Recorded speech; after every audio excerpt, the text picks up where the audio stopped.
এই মুহূৰ্তৰ আটাইতকৈ ডাঙৰ খবৰ বীৰলাচি থানাৰ নেতা শৃংখল চলিহাৰ ডাঙৰ ঘোষণা কৰিছে বীৰলাচি থানাৰ নেতা শৃংখল চলিহাৰ ফালৰ পৰা কোৱা হৈছে কাইলৈ পৰা মিয়া আৰু হিন্দু বাংলাদেশীৰ বিৰুদ্ধে ভয়ংকৰ আন্দোলন হ'ব পুনৰবাৰ কৈছো মিয়া আৰু হিন্দু বাংলাদেশীৰ বিৰুদ্ধে কাইলৈ পৰা ভয়ংকৰ আন্দোলন হ'ব এখন ভয়ংকৰ যুদ্ধ হ'ব এনে ধৰণে ঘোষণা কৰিছে বীৰলাচি থানাৰ নেতা শৃংখল চলিহাৰ ফালৰ পৰা কোৱা হৈছে উজনি অসমত কোনো এজন মিয়া কোনো এজন হিন্দু বাংলাদেশী থাকিব নোৱাৰিব কাইলৈ পৰা এখন যুদ্ধ হ'ব এখন সংগ্ৰাম হ'ব আৰু এই যুদ্ধ ভয়ংকৰ হ'ব সমান্তৰালকৈ বীৰলাচি থানাৰ নেতা শৃংখল চলিহাৰ ফালৰ পৰা হকিয়নি দিয়া হৈছে আমচুক উদ্দেশ্য কৰি শৃংখল চলিহাৰ মন্তব্য যদিহে কাইলৈ পৰা হ'ব লগা এই যুদ্ধত এই আন্দোলনত আমচুৰ কোনোবাই জাতীয় দল সংগঠনৰ জাতীয় জনগোষ্ঠীয় দল সংগঠনৰ কোনো এজন মানুহক যদি আক্ৰমণ কৰে তেনেহলে পৰিস্থিতি কিন্তু আৰু অধিক ভয়ংকৰ হ'ব এনে ধৰণে হকিয়নি প্ৰদান কৰিছে আমচুক বীৰলাচি থানাৰ নেতা শৃংখল চলিহাই আটাইতকৈ ডাঙৰ খবৰ এই মুহূৰ্তত জনাইছো বিগ ব্ৰেকিং নিউজ এই মুহূৰ্তৰ মিয়া হিন্দু বাংলাদেশীৰ বিৰুদ্ধে কাইলৈ পৰা হ'ব ভয়ংকৰ আন্দোলন ঘোষণা কৰিছে শৃংখল চলিহাই 30টাকৈ জাতীয় জনগোষ্ঠীয় সংগঠনে চলাব মিয়া বিৰোধী অভিযান ভয়ংকৰ হ'ব এই অভিযান ঘোষণা কৰিলে বীৰলাচি থানাৰ নেতা শৃংখল চলিহাই কিছু সময় পূৰ্বে এই কথা ঘোষণা কৰিছে শৃংখল চলিহাই আমচু আৰু কংগ্ৰেছী বিধায়ক আব্দুল ৰছিদ মণ্ডলৰ চ্যালেঞ্জ মই গ্ৰহণ কৰিছো কাইলৈ পৰা আসল বিহু আৰম্ভ হ'ব তেওঁলোকে চাব মিয়াৰ বিৰুদ্ধে হ'ব এখন ভয়ংকৰ যুদ্ধ কাইলৈ পৰা আৰম্ভ হ'ব এই যুদ্ধ এই সংগ্ৰাম উজনি অসমত কোনো মিয়া আৰু কোনো হিন্দু বাংলাদেশী থাকিব নোৱাৰিব স্পষ্ট ৰূপত এই কথা উল্লেখ কৰিছে শৃংখল চলিহাই আমচুৱে জাতীয় দল সংগঠনৰ কোনো লোকক যদি আক্ৰমণ কৰে তেনেহলে পৰিবেশ ভয়ংকৰ পৰিবেশ হ'ব এনে ধৰণে হুংকাৰ প্ৰদান কৰিছে বীৰলাচি থানাৰ নেতা শৃংখল চলিহাই আটাইতকৈ ডাঙৰ খবৰ আজিৰ দিনটোৰ যে বীৰলাচি থানাৰ নেতা শৃংখল চলিহাৰ ফালৰ পৰা আন এক ডাঙৰ ঘোষণা কৰা হৈছে কাইলৈ পৰা সমগ্ৰ উজনি অসমত মিয়াৰ বিৰুদ্ধে আৰু হিন্দু বাংলাদেশীৰ বিৰুদ্ধে ভয়ংকৰ আন্দোলন গঢ়ি তোলা হ'ব কেৱল ইমানেই নহয় মিয়া আৰু হিন্দু বাংলাদেশীৰ বিৰুদ্ধে কাইলৈ পৰা এখন যুদ্ধ আৰম্ভ হ'বলৈ গৈ আছে বুলি ঘোষণা কৰিছে বীৰলাচি থানাৰ নেতা শৃংখল চলিহাই আটাইতকৈ ডাঙৰ খবৰ এই মুহূৰ্তত এনি টক্সৰ দৰ্শকক এই মুহূৰ্তত আমি জনাই আছো যদিহে আমচুৱে কোনো জাতীয় দল সংগঠনৰ নেতাক আক্ৰমণ কৰে তেনেহলে পৰিস্থিতি ভয়ংকৰ হ'ব বুলিও ফেক হকিয়নি প্ৰদান কৰিছে বীৰলাচি থানাৰ নেতা শৃংখল চলিহাই ইয়াৰ পূৰ্বে দেখিবলৈ পোৱা গৈছিল যে আমচুৰ ফালৰ পৰা হকিয়নি দিয়া হৈছিল শৃংখল চলিহাক সমান্তৰালকৈ কংগ্ৰেছী বিধায়ক আব্দুল ৰছিদ মণ্ডলৰ ফালৰ পৰা কেতবোৰ মন্তব্য কৰা হৈছিল বীৰলাচি থানাক লৈ তথা শৃংখল চলিহাক লৈ য'ত কোৱা হৈছিল যে মিয়াক খেদিবলৈ কাৰোৰে দম নাই কাৰো সাহস নাই অসমৰ পৰা কোনেও মিয়াক খেদিব নোৱাৰে এনে ধৰণৰ বিতৰ্কিত মন্তব্য কৰিছিল মিয়াৰ পক্ষত থাকি কংগ্ৰেছী বিধায়ক আব্দুল ৰছিদ মণ্ডলে সমান্তৰালকৈ আমচুৰ ফালৰ পৰা হকিয়নি দিয়া হৈছিল শৃংখল চলিহাক যে যদিহে বীৰলাচি থানা বা শৃংখল চলিহাই আমচুৰ কোনো মানুহক বা মিয়াক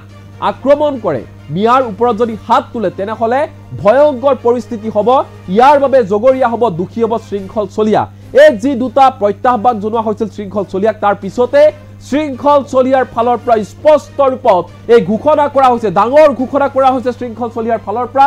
মিয়া আৰু হিন্দু বাংলাদেশীৰ বিৰুদ্ধে কাইলৈ পৰা হ'ব ভয়ংকৰ আন্দোলন ভয়ংকৰ এখন যুদ্ধ হ'বলৈ গৈ আছে সংগ্ৰাম হ'বলৈ গৈ আছে মিয়াৰ বিৰুদ্ধে আৰু হিন্দু বাংলাদেশীৰ বিৰুদ্ধে আমি পিছ হুকি নাহো যুদ্ধ হ'ব ভয়ংকৰ যুদ্ধ হ'ব যদিহে পুনৰবাৰ কৈছো যদিহে আমচুৰ কোনো নেতাই জাতীয় জনগোষ্ঠীয় দল সংগঠনৰ কোনো লোকক আক্ৰমণ কৰে আঘাত কৰে তেনেহলে আৰু অধিক ভয়ংকৰ হৈ পৰিব পৰিবেশ ফেক হকিয়নি প্ৰদান কৰিছে বীৰলাচি থানাৰ নেতা শৃংখল চলিহাৰ সৈতে টেলিফোনিক বাৰ্তালাপ আমাৰ লগত আছে কি কৈছে মন দি শুনক 30টা জাতীয় জনগোষ্ঠীয় সংগঠনে এটো একচেপ্ট কৰিছে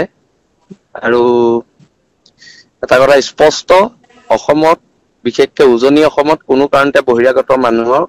থাকিব দিয়া নহব এই হিন্দু বাংলাদেশীয়ে হওক কি মুছলমান বাংলাদেশীয়ে হওক সকলোকে ইয়াবা খেদা যাব একদম স্পষ্ট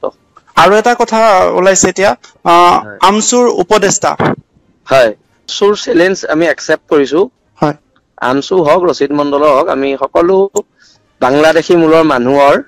চ্যালেঞ্জ একসেপ্ট কৰিছো আৰু এখন যুদ্ধ হ'ব কাইলৈৰ পৰা আজি প্ৰায় হৈছে শিৱসাগৰত আতাছৰ নেতৃত্বত আৰম্ভ হৈছে এখন সংগ্ৰাম আৰু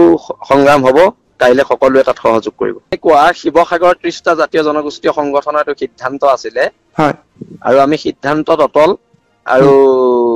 এৰিবটো লাগিব একদম স্পষ্ট কথা উজনি অসম এৰিব লাগিব 30টা জাতীয় জনগোষ্ঠীয় সংগঠনে এটা একসেপ্ট কৰিছে আৰু এটা কথা স্পষ্ট অসমত বিশেষকৈ উজনি অসমত কোনো কাৰণতে বহিৰাগত মানুহৰ থাকিব দিয়া নহব এই হিন্দু বাংলাদেশী হওক কি মুছলমান বাংলাদেশী হওক সকলোকে ইয়াৰ পৰা খেদা যাব একদম স্পষ্ট আৰু এটা কথা ওলাইছে এতিয়া আমছুৰ উপদেষ্টা হয় সুৰ চ্যালেঞ্জ আমি একসেপ্ট কৰিছো হয় আমছু হওক ৰচিদ মণ্ডল হওক আমি সকলো বাংলাদেশী মূলৰ মানুহৰ চ্যালেঞ্জ একসেপ্ট কৰিছো আৰু এখন যুদ্ধ হ'ব কাইলৈৰ পৰা আজি প্ৰায় হৈছে শিৱসাগৰত আতাছৰ নেতৃত্বত আৰম্ভ হৈছে এখন সংগ্ৰাম আৰু সংগ্ৰাম হ'ব কাইলে সকলোৱে তাত সহযোগ কৰিব কোৱা শিৱসাগৰ 30টা জাতীয় জনগোষ্ঠীয় সংগঠনৰ এটা সিদ্ধান্ত আছিল হয় আৰু আমি সিদ্ধান্তত অটল আৰু এৰিবটো লাগিব একদম স্পষ্ট কথা উজনি অসম এৰিব লাগিব 30টা জাতীয় জনগোষ্ঠীয় সংগঠনে এটা একসেপ্ট কৰিছে আৰু এটা কথা স্পষ্ট অসমত বিশেষকৈ উজনি অসমত কোনো কাৰণতে বহিৰাগত মানুহৰ থাকিব দিয়া নহব এই হিন্দু বাংলাদেশী হওক কি মুছলমান বাংলাদেশী হওক সকলোকে ইয়াৰ পৰা খেদা যাব একদম স্পষ্ট আৰু এটা কথা ওলাইছে এতিয়া আমছুৰ উপদেষ্টা হয় কৰিছে আৰু এটা কথা স্পষ্ট অসমত বিশেষকৈ উজনি অসমত কোনো কাৰণতে বহিৰাগত মানুহৰ থাকিব দিয়া নহব এই হিন্দু বাংলাদেশী হওক কি মুছলমান বাংলাদেশী হওক সকলোকে ইয়াৰ পৰা খেদা যাব একদম স্পষ্ট আৰু এটা কথা ওলাইছে এতিয়া আমছুৰ উপদেষ্টা হয় সুৰ চ্যালেঞ্জ আমি একসেপ্ট কৰিছো হয় আমছু হওক ৰচিদ মণ্ডল হওক আমি সকলো